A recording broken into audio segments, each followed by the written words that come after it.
Dathan, is there any more discussion on this item? Any more discussion? I am not seeing any other hands raised. So Mr. Potamiamos, since this item has been moved and seconded, would you kindly call the roll? Lieutenant Governor Bysewitz. Yes. Deputy Controller Carlson. Yes. Deputy Treasurer Hill. Hill votes yes. Senator Austin. Senator Austin votes in the affirmative. Representative Walker. Representative Walker votes in the affirmative. Representative France. Representative France votes yes. Representative Curry. Representative Curry votes yes. That completes the voting. And the item is approved. Mr. Deputy Secretary, would you introduce the next item, please? The third and final item, Lieutenant Governor, is FAC 2021-13 for the Department of Transportation. This is a transfer of $2,900,000 from personal services to the pay-as-you-go transportation projects and equipment accounts to cover efforts to combat the extraordinary statewide tree mortality issue and to fund computer replacements. Thank you. I will entertain a motion to approve this item. Deputy Controller Carlson. Carlson moves. Thank you. Deputy Treasurer Hill, will you second? Hill seconds. Thank you. Discussion on this item. I have a question. I'm sorry. Yeah, go right ahead, Senator.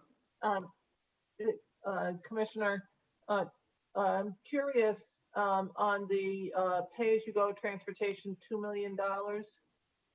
Is this all $2 million going to tree removal? And is it relative to the Emerald Ash Borer or just in general? Bob Card, can you respond on whether or not it was split up? Yeah, yes, I'm just trying to get, no, oh, there we go. Yes, it's all for tree cutting. If I could remind Mr. Card to please identify yourself by name, title, and agency for those viewers who might be accessing this after the fact and the recording. Thank you. Robert Card, I'm the Chief of Finance Administration for DOT. Yes, the $2 million is all for cutting of trees along the roadside for a number of causes, including insect infestation, other diseases, both drought and flooding. But it's for the safety of the traveling public. And is it a specific area in the state that we're targeting? I believe it's broad, but it contained many of the priorities that we included in that original bill, including coverage of telehealth services, which became an even more pressing issue throughout the course of the COVID-19 pandemic. And while this bill included many critical provisions that will make a big difference for consumers, it didn't ultimately include our prescription drug pricing proposal, so we refiled it again this year as part of our budget proposal that is currently before the legislature. I think far too often there are very significant increases in the price of critical drugs which ultimately harm patients that rely on these treatments and increase costs to the system at large. We've already taken significant steps to control the drug costs in our state's Medicaid program, Mass Health, by passing a measure in our fiscal 20 budget that allowed our program to directly negotiate drug pricing with manufacturers and engage in a public process when a deal couldn't be reached. To date, we've successfully completed negotiations with 13 manufacturers on 36 different drugs, which have represented about $100 million in additional annual supplemental rebates here in Massachusetts, and there are additional drugs and products that are in various stages of negotiation. The current proposal we have before the legislature would increase accountability for drug manufacturers whose prices increased exponentially. The proposal would impose a penalty of the drug price increase greater than the consumer price index, which is inflation basically, plus 2%, which is what we would then refer to as an excessive price increase. This will obviously help people plan from one year to the next. It will also help limit the growth in drug prices to a more affordable level. And I'm hopeful that it'll be able to work with our colleagues in the legislature to get this measure done this year as part of our legislative session. Healthcare reform has been and continues to be a bipartisan issue, and we're thrilled to be here today to discuss this important idea with our colleagues from Connecticut. And I think Governor Lamont thinks this is, in fact, a very interesting way for states to engage in this conversation and perhaps establish a template that could be adopted by others. And with that, I will turn it over to Governor Lamont. Well, good morning, and thank you, Governor Baker. I got to say it's been a privilege. Charlie and I have been working together very closely, especially in the last year during COVID, knowing full well that we're not different states. We are part of a region when it comes to that pandemic, and we learned a lot over this year. If I learned anything, I was reminded that healthcare is not just a basic right for you. It's a basic right for all of us. And if you don't get vaccinated, if you don't get tested, if you can't get that primary care, if you can't get the hospitalization, it can impact your life and it can impact those around you, which is why what we're doing now to make healthcare more accessible and affordable for everybody is so particularly important. Look, most of what I've seen in the reforms coming out of Washington and our legislature is sort of a question about who pays and how we can provide, more subsidies on the exchange, for which we're very thankful as the American Rescue Plan made the exchange much more affordable for now, middle class people and above, to make healthcare more accessible to everybody. As Charlie mentioned, over this last year, we've done our best to make healthcare more accessible. The testing, the vaccinations at no cost, telehealth, and making sure that we can bring healthcare to you, and you can't necessarily come to us. But what we've got to do now, and where I think Massachusetts has taken the lead for some time, is what we can do not just to make healthcare more affordable, but also make sure you can afford to use it, and make sure that we can bring down the underlying costs of healthcare. So again, following Massachusetts' lead, we put in place a global benchmark, which provides a lot more transparency when it comes to hospitalizations, since hospitalizations and pharmaceuticals are two of the big drivers in terms of healthcare costs. And what a difference that's going to make, and that's made a difference in Massachusetts as well. In addition, we're moving towards preferred networks or centers of excellence, starting with our state employees, so that they're incented to go to those facilities where you get the best value in terms of quality and in terms of cost. Again, doing everything we can to bring down the high cost of health care for individuals, working families, and state budgets, to be blunt about it. And the next big driver in terms of health care costs is pharmaceutical costs. And that's why, working with Massachusetts, I think this is the beginning of something that's incredibly important. Pharmaceutical costs represent somewhere in the area of 20% or so of our overall costs. And we wanted to put in place a mechanism where we did not discourage innovation in any way, but as you're going to hear from Caroline and Jay, also wanted to make sure that there were no surprises. And once you've got your set price for that drug, it can only go up at a function of inflation plus a little bit. That allows states to plan, that allows individuals to plan, make sure that we know what our costs are going to be going forward. And I'd like to think, Charlie, that over a long period of time, it's going to bring down the high price of pharmaceuticals for us all. So this is an example of how our different states are working together as one. I hope to make a difference for families across our region.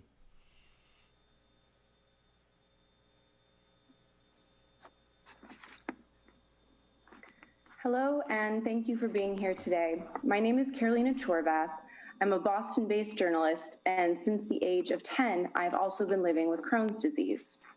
When I was first diagnosed with Crohn's, I spent years at different hospitals and went through an array of tests to try and pinpoint the source of my symptoms. In 2015, I was diagnosed with a flare, or re-diagnosed with Crohn's disease. And after that, my life would never be the same. Something no one tells you when you're diagnosed with chronic illnesses like Crohn's is that if you're fortunate enough to find a viable treatment option, you may not even be able to pay for it at all. I will never forget the day I received a bill for my chemotherapy treatment. It was for $100,000. The number hit me in the chest. How could anyone afford that? I keep that bill as a reminder that the prescription drug pricing system is broken.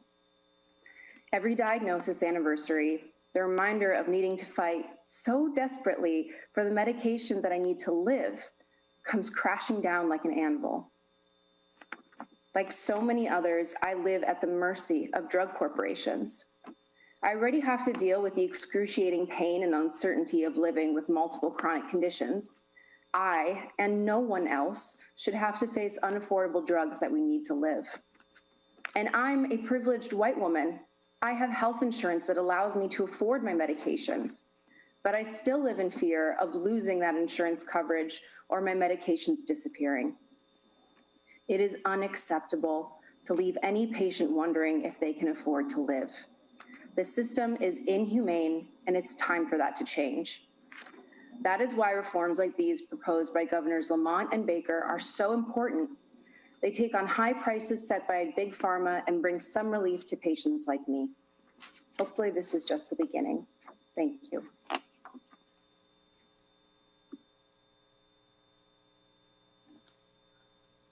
Good morning. Thank you for being here.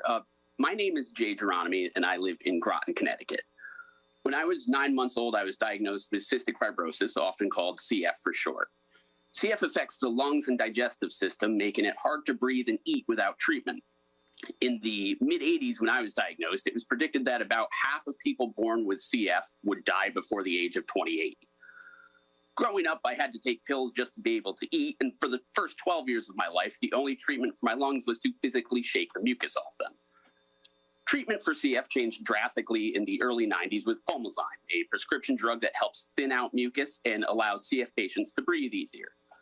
The innovation was miraculous for me, but also very expensive at $1,000 each month. I was lucky because with my parents' insurance, we were able to afford the medication and I was able to breathe. But it began a lifelong quest to afford my prescriptions.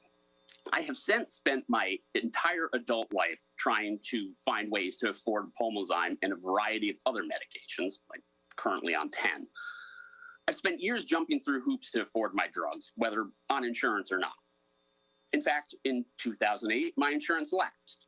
The price of Pulmozyme had gone up to $1,900, and I was coughing up blood, so I desperately needed that prescription. My only choice was to max out my credit card. Recently, I started on a medication that makes Pulmozyme look cheap. Trikafta, which treats nearly all of my symptoms, has a yearly list price of about $300,000. That's on top of the cost of the pills I take to help me digest food, the various inhaled medications I have to take, and the insulin I now need due to diabetes caused by my CF. The ever-rising prices of these medications on top of my Trikafta terrify me. I'm lucky right now. I have a job that provides me with good insurance coverage. But I know that could change at any minute. It's not easy to work full-time when you can't breathe. I live in fear of the day I have to face the $32,000 fee it cost me to stay alive for a single month. I do not have that money. Even if I maxed out my credit cards, I'd only get halfway there. I shouldn't have to constantly live in fear of what would happen if I had to face the full price of my medicine. I shouldn't be forced to decide between financial ruin and detrimental health outcomes. It's why we need reforms. I'm grateful to Governors Lamont and Baker for moving forward proposals to take on the high and ever-rising drug prices that make life harder for patients like me. Their plans could quite literally make me breathe easier. Thank you. Jay and Carolina, thank you very much. We'll now open it up to questions. So for reporters, if you could please use the hand raise function. Keep in mind, we also have Lauren Peters from the Baker administration. We also have Vicki Veltri from the Connecticut Office of Health Strategy. So use the hand raise function. We could try to get to a couple of questions.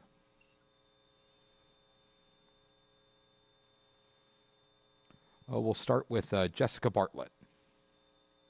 Thank you so much. I had a question about the penalty. So you have capped the annual rise in prescription drug costs. What is the penalty if manufacturers go above that? And will this be on every drug that is made available to patients in both of your states, or does it have a limit of the drugs it applies to? Lauren, you want to take a crack at that? Sure. Thank you for the question. So the penalty is equal to 80% of the increase amount in excess of CPI plus 2%. So it's really the delta between the actual price increase and CPI plus 2% in a given year. And it's on a per unit basis of drugs that are sold or distributed here in the Commonwealth. And this does apply to both generic and brand drugs. And I guess I'll take a shot in Connecticut. This is Vicki Veltri, and we have the same penalty, same structure, and it applies to the same drugs. Thank you. Julia Bergman. Can I just add a little exclamation? It's worth remembering that, you know, roughly 75 to 80%, sometimes up to 85% of all the prescriptions that get filled in the United States are generics. And generics, by definition, are drugs that have been in the market for a very long time and are drugs for which all of the issues associated with what we would call the big spend on research and development is done. And significant increases in generics, which we have seen at various points in time over the course of the past 10 years, have huge consequences for basically almost everyone who fills a prescription for any of those pharmaceuticals. And in this particular case, it seems to me that this is a perfectly appropriate way of sending a message that says, you know, if you want to spend significant resources on R&D to chase really hard to solve problems, by all means. But to have the kind of circumstance and situation we have had at many points in the past 10 years, where the year-over-year increase in generics has gone up 20 or 30 or 40%, that just shouldn't happen. And in some ways, I think part of this is about making sure that, at least for those, and for some of the branded drugs that have been in the market for a long time, there should be predictability for people who are, you know, who need these medications. Julia Bergman. Thanks. I have a question for Governor Lamont. The head of Boehringer Ingelheim's research team in Connecticut recently penned an op-ed saying your proposal will impede scientific advancement. She said the company reinvests more than 20% of its net sales into research and development, and that the proposal would negatively impact those investments. She also points out that prices set by a pharmaceutical company often have little to do with the amount paid by the patient, which is typically controlled by a patient's health insurance plan. So can you respond to her comments? Yeah, no, we've had good conversation, Boehringer Ingelheim, but as Charlie, you know, explained, I think really well, all those innovation investment costs are baked into the original price of the drug. And all we're doing is capping the increase going forward. So Boehringer and all the other great pharmaceutical companies won't have any less incentive to go forward and continue to make those investments. But, you know, thankfully, Carolina and Jay are going to at least have some certainty in terms of what the price is going to be the next year.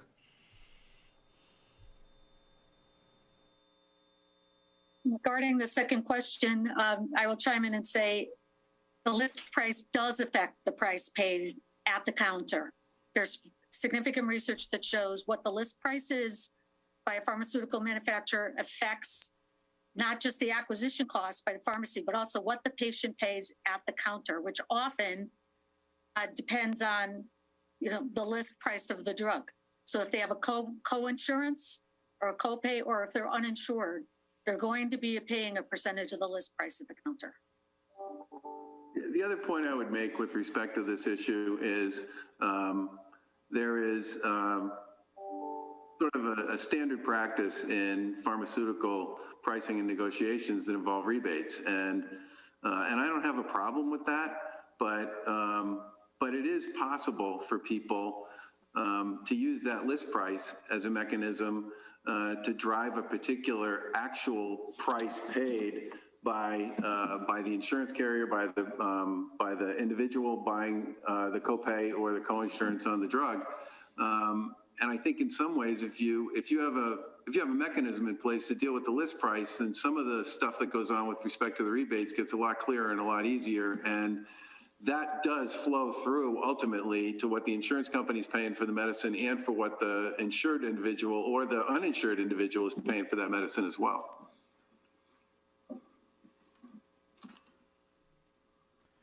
Shira Schonberg.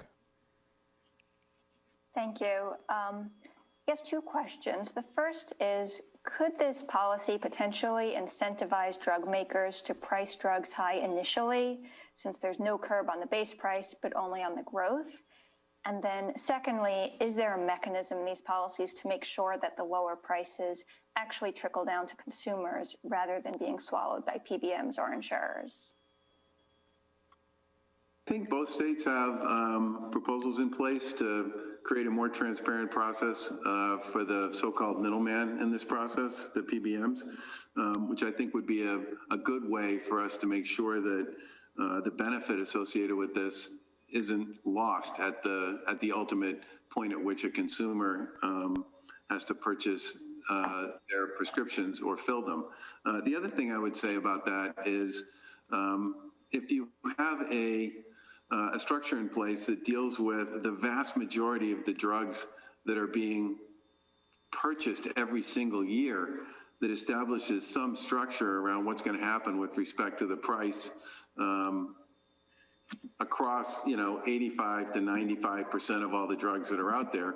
I think that does have a positive impact ultimately on the total cost of healthcare, what people pay for insurance premiums and what people pay at the point they actually fill that prescription. What was the other part of that question, Shira? It was just about, could it incentivize drug makers to price drugs high initially, since there's no curb on the base price, just on the growth? Well, in the end, when I think we all know that when people go through the process of determining what the so-called price is coming out of the gate, that is very much a function of many elements. I don't see how this one would matter that much, given that we're talking for the most part about stuff that will have already been in the market and will have had sort of an established baseline on which to begin. And as I said in my previous comments, the vast majority of the prescriptions that get filled, the vast majority of the prescriptions that make up a big piece of everybody's health insurance costs, and the vast majority of the prescriptions that determine what people pay through their copay or if they're uninsured, what they pay for the drug, even if they're enrolled in one of the discount programs. All of those are ultimately going to benefit from a proposal like this, which will take some of the run rate out of drugs that ultimately really ought not to have big year-over-year increases. Steve Singer. Thank you. Is there anything on the federal level, either with ACA or prescription drug legislation during the administration of President George W. Bush, I think 2005, 2006, that addresses this? Steve, my understanding is there are a number of federal bills along these lines that are being considered. One is just capping drug increases at just the rate of inflation. We're at a rate of inflation plus 2%. So we're taking the lead, but we'll see where the feds end up. But is there anything that has been done over the years? I guess not if you're doing it, but I'm just wondering if there's anything on the federal level that addresses this issue that's already in statute or done administratively by HHS. I'm not aware of anything. Lauren, are you aware of anything?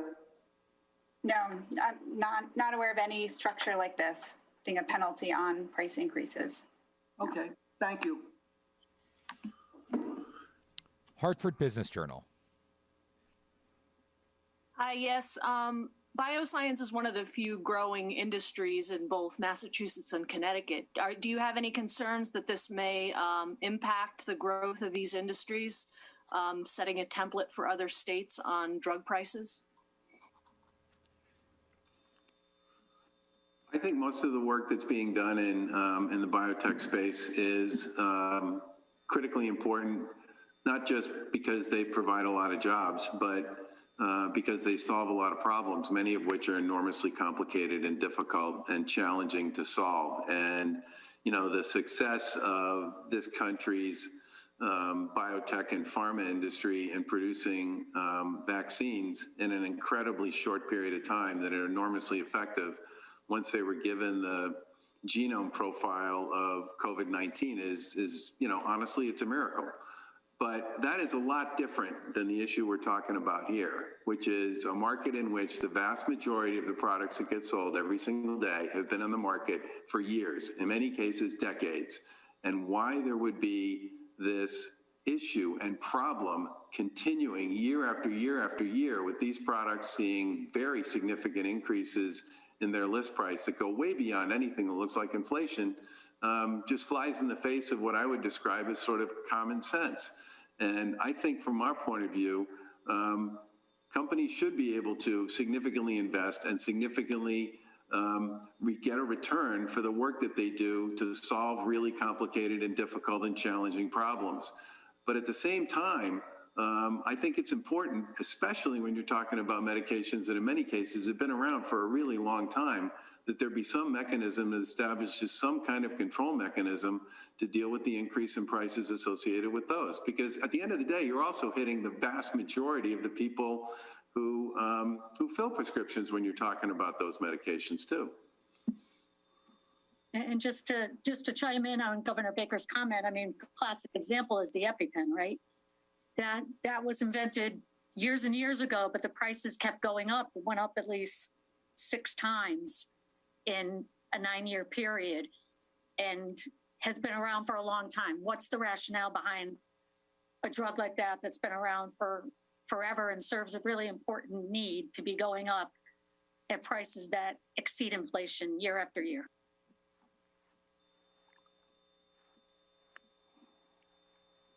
The Waterbury Republican American. Thanks. I was wondering, Governor Lamont, if you could answer some of the criticisms that I'm seeing in the testimony on this bill. You had opponents from drug makers, biopharmaceutical companies, the Connecticut Citizen Action Group. There's a lot in there about it not lowering drug costs for what people pay at the pharmacy counter, doesn't account for subsidies in the American Rescue Plan, fails to offer any assistance for small business, works counter to economic development goals, undermines innovation at a time when it's most needed. I'm sure you've heard these. Message. Look, here's the deal. Some people say it goes too far. Some people say it doesn't go far enough. But I think, as Charlie's explained, this is a very thoughtful bill that makes good sense. If you're a drug producer, all your innovation, your risk, your investment up front is going to be priced into this. Nothing's going to discourage ongoing innovation going forward. And both Massachusetts and Connecticut welcome that innovation here, within our states. What it does do is it takes that surprise billing out of the mix going forward. As Charlie said, a lot of these drugs have been out there in the market for 10, 20 plus years. They've paid for that investment risk many times over. There's no need for them to have more than a rate of inflation and a couple of % over and above that to continue to earn a decent rate of return. And also, how do you answer the criticism over the annual assessment of $50 million on all large commercial group plans? That seems to be another objection. Yeah, well, that's a very different issue. But, Charlie, what we've done is they've got that federal tax that they got rid of, and 85% of that cut is going to go to the insurance companies. About 10 to 15% we're keeping. It represents something like $50 million. And what Connecticut's doing with that is going to make sure that all your work on the exchange and other insurance is more affordable. Right now, the American Rescue Plan is subsidizing what you have to pay in terms of monthly insurance premiums, but you still can have a big increase. You can still have co-pays and big deductibles that make it unaffordable for you to go to the doctor. What we're going to do with our share of that $50 million, is make sure that we limit the co-pays and deductibles, make it easier for you to be able to afford to go see your doctor. Okay, thanks very much. The Associated Press. Thanks, Max. Good morning, everyone. Is there a particular benefit for Connecticut and Massachusetts residents by having the same drug pricing legislation passed in both states?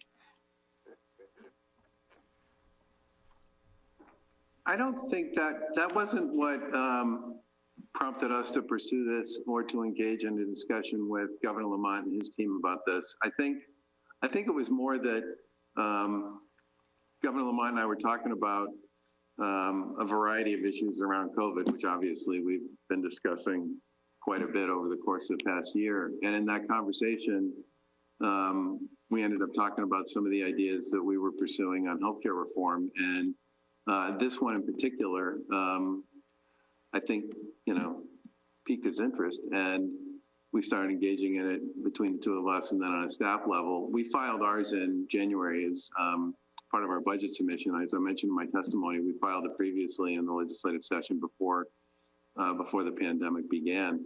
I don't think there's an inherent benefit to having two states doing this as opposed to one. What I would say is I think the idea is a sound one, and if it's one that other states were interested in pursuing, we'd be happy to talk to them about it as well. And obviously, if it's something that folks at the federal level want to talk about, we'd be all in on those conversations too. I do think some of the stuff that's kicking around, basically saying that our drug pricing should look like Canada's, doesn't make a lot of sense to me for a whole bunch of reasons. And I'm much happier with a proposal like this one that creates predictability and reliability for people, especially around those medications that have been in the market for a long time. I just add, Sue, that I had just been elected. I was driving down the Merritt Parkway with Andy, and the first call I got was a guy named Charlie who said, congratulations, what are we going to do about drug pricing together? And that was Charlie Baker. And I think he's too modest. I think Massachusetts has really taken the lead on this. I'm an old cable TV guy, so I'm happy to have Charlie take the lead on this, work together. I think together we can make a difference and show the rest of the country how we can make drug pricing a lot more predictable for some folks who need it. Great, thank you. Jessica Bartlett, and unfortunately this is our time for our last question. So Jessica Bartlett. Hopefully I can make this a multi-part question if you'll allow me. The first is, where will the penalty go? Maybe that was addressed in Connecticut. I don't know if it was the same for Massachusetts. Who will collect this penalty? And is this a bill that's been filed? What's the process to enact this in Massachusetts specifically, but also Connecticut? And Lauren, you want to take a crack at that one? Sure. So in the most recent House 1 budget proposal that included this language, we are proposing to direct the revenues from this penalty into the a revised community hospital and community health center investment trust fund. So you may be familiar with the current CHRTF. We're revising that, so it will go out and be used for expenditures for community hospitals, community health centers, serving some of our most vulnerable residents. Can you just repeat the second part of the question? Sure. So you mentioned this is part of the House 1 budget. So what's the process kind of moving forward in the state? So we will see, the legislature is anticipated to take up the budget in the next couple of months. And hopefully we will have our FY 2022 GAA at some point this summer.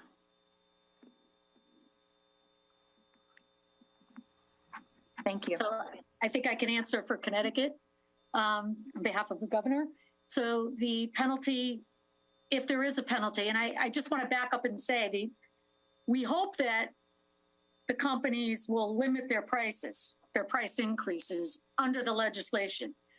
We're hopeful that that's the path that's taken rather than the collection of penalties, but should penalties be assessed, they would be collected by DRS, our Department of Revenue Services, and deposited in the covered Connecticut account that the governor just spoke about before that would help people access insurance in a more affordable manner. The bill in which this provision is contained also contains the covered Connecticut program, and it is House Bill 6447. It is a governor's bill, and it has come out of committee in a bipartisan fashion and is on the floor of the legislature. All right, we have time for some final words. We'll start with Governor Baker, then we'll go to Governor Lamont. First of all, I just want to thank folks for tuning into this, and I want to thank Governor Lamont and his team for working with us on it. I certainly think that as we think about all the issues associated with healthcare generally, we need to continue to focus on ones where we can create opportunities for people to benefit from all the terrific innovation and creativity and skill sets that people in our pharmaceutical and biotech industry bring to this table and to these tasks. But at the same time, we need to give people some kind of predictability around the stuff that's really been in the market for a long time. And I think in many ways, this proposal is our way of trying to achieve both of those objectives. And I look forward to working with our legislature on it and continuing to engage with Governor Lamont and others who may be interested in this in their states as well. I just add that governors need predictability when we're putting together our budgets. Working families and small business need that same predictability. Carolina and Jay, thank you for sharing your story with us. That's why Charlie and I are doing this. You remind us every day how important it is. And Charlie, that haircut looks really good on you. Thanks, everybody.